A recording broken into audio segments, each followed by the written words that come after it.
Hi everybody, I'm David Crisaro and it is time to be awesome.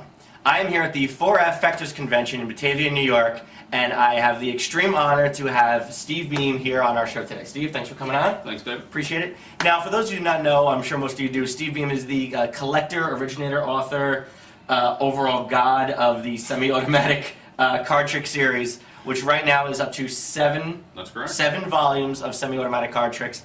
Steve, talk for a few seconds here about how did semi-automatic start off? Did you have a bunch of tricks that you said, I want to find a form for this, and then maybe solicit some other stuff, or did you always plan on, I got a 7 volume set of material to do? No, it started off as a fluke. It's basically a hobby that's gone completely awry. You know, I've lost total control over it. I was publishing the Trapdoor at the time, right? And you know, that was really known as a sleight of hand journal. And so as I started developing semi-automatic stuff, I worked and worked and worked, and I just was amassing this pretty large quantity of semi-automatic stuff.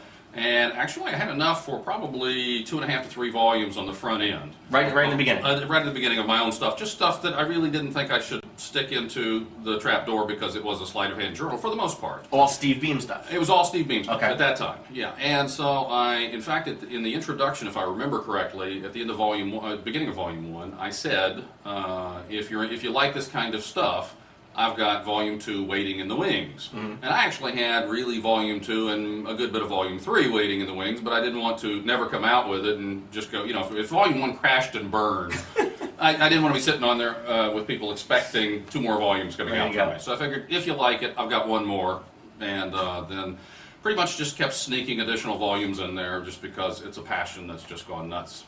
And then what happened after volume 3? Once you exhausted that, I mean, while 2 and 3 were coming out, were people submitting other options? Were you always kind of looking out to see what you could gather and ask for? Yeah, and I felt like I kind of needed to sneak in the semi-automatic stuff into the Trapdoor. And so I would occasionally sneak, if I got contributions that were semi-automatic in nature, and, you know, it was a long time between volumes, then I would go ahead and sneak it into the Trapdoor.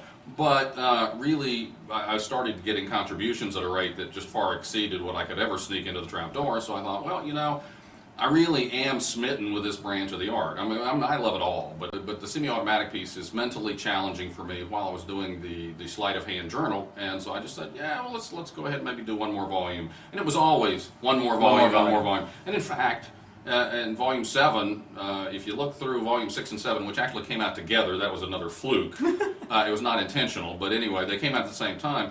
And in there, it pretty much says that that's the last volume, but yet here we are 2.5 years later, and I find I'm working on volume 3, and in fact, I mean volume 8, and it's almost finished. Wow. Now that you've started this roller coaster, right, and the things going down the hill, I mean, is 8 the last one? You know, I really don't know. I really believed that 6 and 7 together were going to be the last ones, and the problem is I really am fascinated by this. It's not about how many volumes can I make it. It is, I have the material, I enjoy doing the work, and there is a point, I think, and maybe we reach that with 7 volumes, where I figure, how many more volumes do you need? But by the same token, you know, I mean, I buy tons of magic books every year, and try and read as many of them as I can. I don't read everything I buy, but I try to. And I think, you know what, for the people who are interested in this type of magic, it's its own little branch of, you know, sub-branch of the art, and it's a great resource, I think.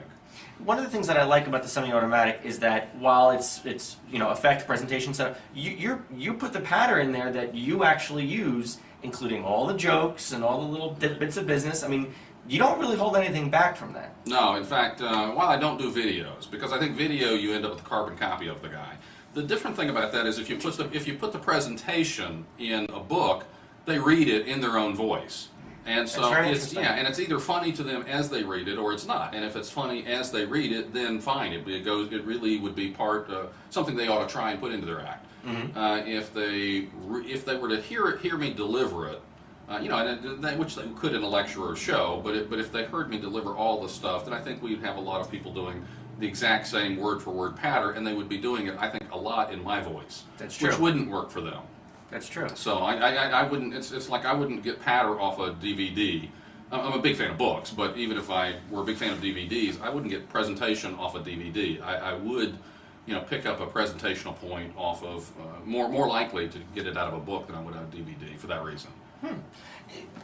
interesting point, because if you ever have a chance to see Steve Beam lecture or perform, I love it. I think you are honestly one of the best performers out there, because if you ever get a chance to watch Steve, when he does an effect, it's not simply, here are the 4 aces go into the deck, the 4 aces come to the top.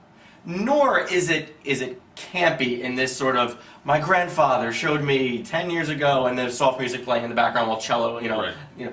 that doesn't happen. But yet there's comedy, there's a story. You bring the audience with you and say to them, look, this is going to be a full entertainment piece. You're going to laugh, you're going to think, and I'm going to fool the pants off of you.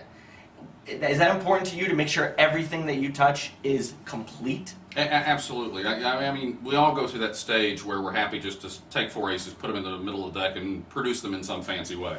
As a kid, I was absolutely nauseating with that. The problem with that is I actually started booking shows, and when I would get to go to do the show, even in front of magicians, I'd be sitting there going, well, I've got all these really cool ace productions, but you do the first one, and what's your presentation? Okay, well, I found them, now I'm going to lose them again and find them again, and then lose them again and find them yet again. There comes a point in time when you say, you've got to have something to say, and I don't like, if I don't have anything to say, I would just as soon be quiet. I'm perfectly happy with my mouth shut. Okay. And so that goes to performing, too. If I don't have something to go with it, I'm no longer happy with just getting up and demonstrating, here's a neat concept. If it's magicians, that's fine, that's different. But if it's in front of any kind of an audience, including magicians, to me, the trick itself, the mystery, is like, I've used this analogy before, it's like a steak.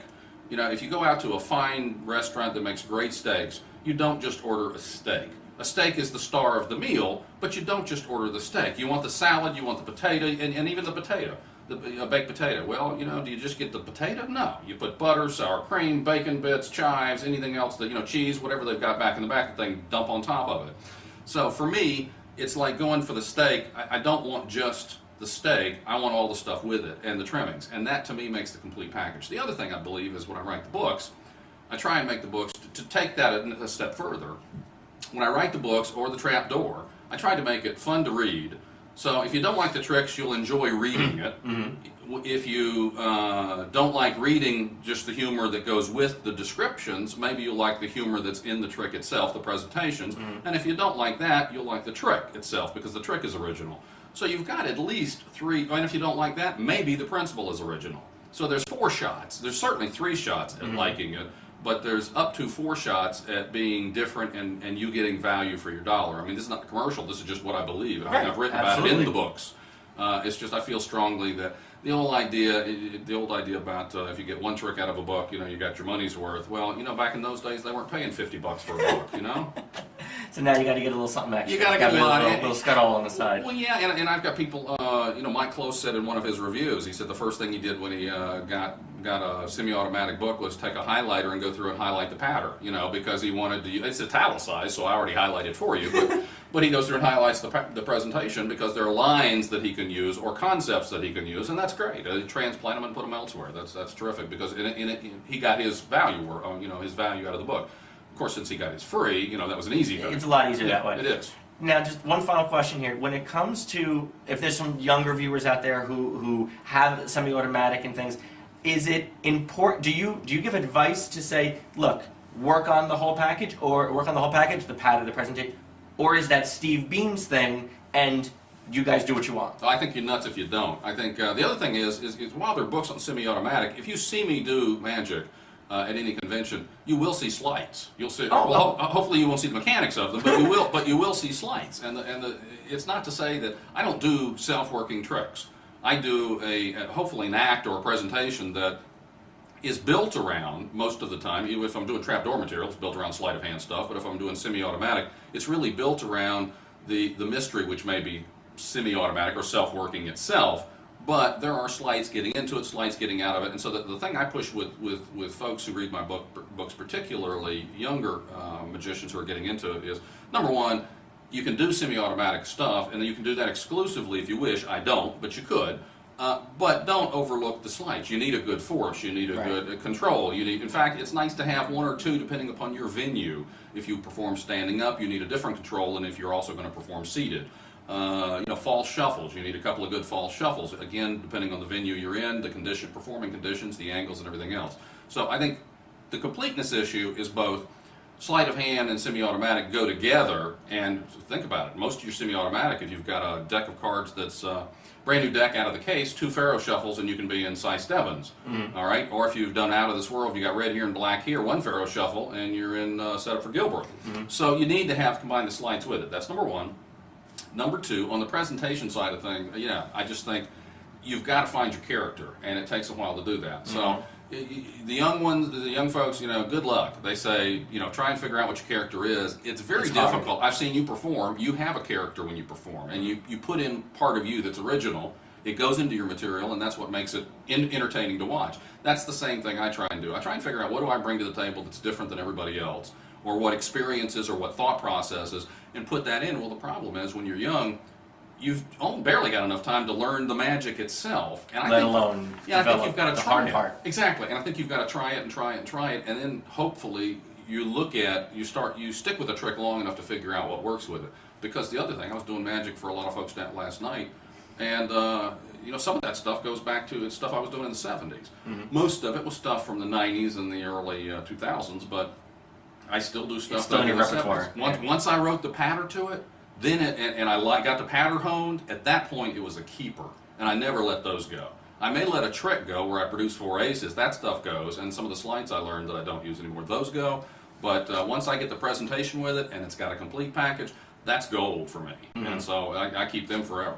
And if anybody ever out there, if you see Steve at a convention or he's lecturing in your area, I cannot recommend enough just watching him. I mean, downstairs at the Fectors Convention or other conventions, you see somebody holding court, you see somebody in the lobby, and they do a trick and everybody watches and they sit back. And they do a trick and then they do their second trick and then they relax. Steve, not only do you go from trick, but I was watching a show when I watched you perform downstairs. It's like 30 minutes of watching Steve do a show, and you'd sit there and you'd go, well, he must have prepared that, months ago and said, well, I'm going to do this trick, then this trick, and I'm going to do this joke and blow everybody away. But it's not. It's just Steve's natural rhythm, and it's what you've honed over the course of the years. So what my wife says, you can ask me to start, but you have to tell me to stop. So there's a big difference there. Where can these guys get semi-automatic stuff from? Easiest place, you can get it from your favorite dealer or stevebeam.com. stevebeam.com. We're going to throw a link up here on the screen so you can go check that out. And we're going to take a quick break, and you're going to do something for us, right? Glad to. Steve, thanks a lot for coming out. My pleasure. Let's check out some Steve Beam magic right Thanks now. Thanks a lot. Hi, I'm Steve Beam. I want to tell you, back in the 1400s, magicians would tell stories using a deck of cards. And tonight, I'd like to do that for you. I'm going to tell you a story using just 4 cards. Obviously, it'll be a short story. It's a story about 2 twin brothers who married 2 twin sisters. Now, it wasn't long after they were married, the first brother, this one, and his wife invited the second brother, this one, and his wife out to a local restaurant. Well, soon after they were seated, the ladies excused themselves to the powder room to powder their noses, and if you want to know the truth, I think they also had to pee. Well, the ladies hadn't been gone long when the first brother, this one, went over and found a good-looking redhead. The second brother, this one, found another good-looking redhead. Well, just as things were starting to heat up with the redheads, the first wife, this one, came back and sat next to one of the redheads. The second wife, this one, came back and sat next to another redhead.